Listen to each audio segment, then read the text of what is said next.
আসসালামু আলাইকুম। পরম করুণাময় মহান আল্লাহ তাআলার নামে শুরু করছি, যিনি অত্যন্ত দয়ালু। এক মহিলা ওসমান রাদিয়াল্লাহু তাআলা আনহু এর দরবারে আসা যাওয়া করত। একদিন তিনি সে মহিলাকে আসতে দেখলেন না। তখন তিনি তার পরিবারকে জিজ্ঞেস করলেন, অমুক মহিলার কি হলো? আমি যে তাকে দেখতে পাচ্ছি না। তার স্ত্রী বললেন, সে মহিলা গত রাতে একটি ছেলে প্রসব করেছে।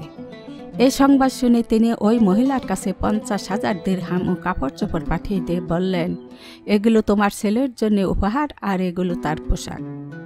বর্ণনাকারী বলেন, আবু ইসহাক রহমতুল্লাহ আমার দাদা ওসমান রাদিয়াল্লাহু তাআলা আনহু এর পাশ দিয়ে যাওয়ার সময় আমার দাদা তাকে বললেন, শায়েখ, আপনার সাথে আপনার পরিবারের কতজন থাকে?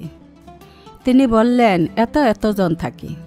তখন আমার দাদা আমিরুল মুমিনিন ওসমান রাদিয়াল্লাহু তাআলা আনহু বললেন, আমরা আপনার জন্য 15,000 দিরহাম ধার্য করলাম, আর আপনার পরিবারের জন্য 1,00,000 দিরহাম ধার্য করলাম।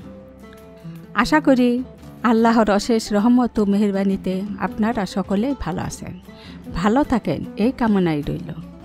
আর সেই সাথে আপনাদেরকে বলছি, প্রতিদিন নতুন নতুন ইসলামিক ভিডিও পেতে এবং ইসলামিক জ্ঞানের চির নতুনত্বকে উপলব্ধি করতে অবশ্যই সাবস্ক্রাইব করবেন। আসসালামু আলাইকুম।